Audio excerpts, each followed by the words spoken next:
So yeah, I'm on the Peacockies, but I'm honored to be here.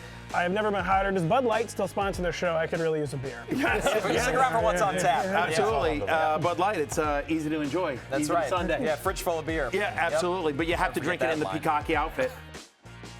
What's on tap is brought to you by Bud Light, the official beer sponsor of the NFL. Sundays are easy to enjoy when they are full of football and the fridge is filled with beer. And we're going to make it even easier for you by taking some of your best questions. And the first one comes from Valiant Vincent, of course, or Valiant Twitch on Twitter, who said, what do you think of Cam Ward as a second quarterback in superflex? I liked a lot of what I saw from him down the stretch. Yeah, I think I think potentially.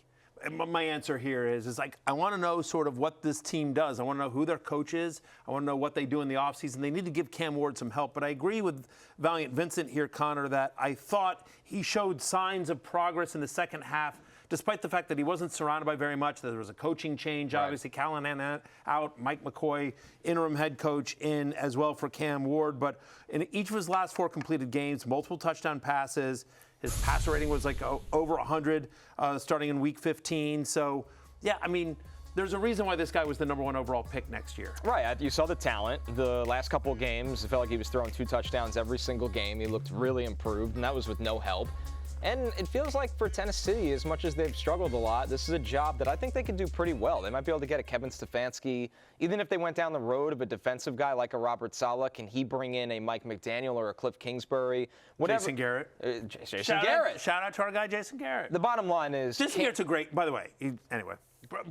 No one's denying that. Huh? No one's denying that. No, I know. it. I'm just saying. Jason Garrett's a good coach. The point is, they will put an emphasis on getting the right offensive staff around him. How much of a problem is it how long Cam Ward holds on to the ball?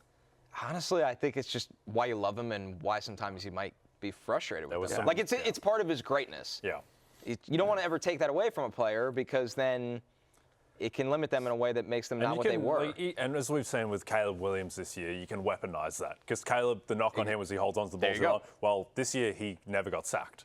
So if Cam Ward can turn that switch. And the fumbles are our problem. Yeah. Needs a coaching staff and players around him, but he's going to be in that 18 to 24 range. So right on the border, Valiant Vincent, of being Superflex eligible, for sure. CGrav05 asked, if Tyreek goes back to the Chiefs, what are your thoughts? Super interesting, obviously. If healthy. Yeah, how healthy? I mean, like, he had that knee injury in week 4. That was a serious one. It looked really bad. He's 32 years old, right, or will be when this season starts next year. Friend of the podcast, Tyreek Hill. So, yeah, but if healthy, like, they need help. Xavier Worthy did not take the step forward that we thought he would this year. You're going to have Rashee Rice in the middle of the field, but assuming that Travis Kelce retires, which I don't know if that he's going to or not, but assuming he does, it feels like the Chiefs are going to need some more weapons. But it's all health related. To me, he'd be an interesting flyer. I don't know that I'm targeting him. You're not drafting him the way you used to. Yeah, do they need more wide receivers? Like, you have Xavier Worthy and Rashee Rice and Hollywood Brown. The problem is, outside of Rashee Rice, I don't think any of those guys are good. Are we out on Xavier Worthy? Yeah. When you're that light, you're just limited was earning in the NFL. Targets there. Right. I mean, the tight end was a huge part of the offense. We don't know if the tight end's in the offense next year.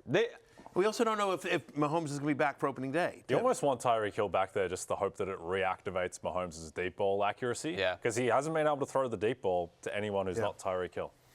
Yeah. So, I mean, my guess is he would be, if you knew he was fully healthy and you knew Mahomes was going to be back there for week 1, he's in the, wide receiver 25 to 35 range off the top of my head, like a low-end wide receiver 3, high-end wide receiver 4 with obviously some upside, but obviously concerned because he's older, injury-prone, and they've got, the offense is going to go through Rashee Rice next year. B-Sauce with our last question. If you're in a 10-team league, is Tyler Shuck a quarterback you roster as your second quarterback, borderline starter, or just leave him as a free agent? He's absolutely a number 2 quarterback. Yes. Yeah, but you leave him as a free agent. If you're in a 10-team league, so the question is, if you're in a 10-team league, 1-quarterback league, you don't need a second quarterback. Like, when I play in those leagues, and that's ESPN standard format, a 10-team, 1-quarterback league, when you play in there's so many quarterbacks in the waiver wire. I'm not going to waste a roster spot on a second quarterback. Yeah. Do I think he's a top 20 quarterback next year? I do. Yeah. But I'm not, in terms of roster construction, I just wouldn't put a second quarterback there. Yeah, that's fair. I do think that there is a chance that Tyler Shuck could be a top 10 fantasy quarterback next year. He can run. He was accurate. He has a superstar wide receiver in Cris Olave. He has, I think, an offensive line that's young and has upside, and he has Kellen Moore, and he's a good tight end. So, yeah, there are worlds where Tyler Shuck could be a top 10 quarterback. But, yeah, to your point, you don't need to draft 2 in that format. Yeah, and like, let's see if they add somebody in the draft or free agency where you're like, to add to that offense to maybe replace Rashid Shaheed. But right now he's going to be in that 16 to 20 range for me. So a lower end QB2. Certainly like him a lot. He's very viable in superflex or deeper leagues, but 10-team one-quarterback leagues, I'm leaving him as a free agent to answer Bert's question. Hey, it's Matthew Berry from NBCSports.com and RotorWorld.com, and I want to thank you so much for watching whatever it is you just watched, or if nothing else, being too lazy to click out of the autoplay after this video started, after whatever it is you actually wanted to watch finished. But now that you're here, I'd like to take a moment here to ask you respectfully now, okay? I'm asking you respectfully to subscribe to the NFL on NBC YouTube channel. You'll get the latest Roto-World fantasy news headlines, all sorts of great shows, including my own Fantasy Football Happy Hour. So go subscribe now. Again, I'm asking respectfully.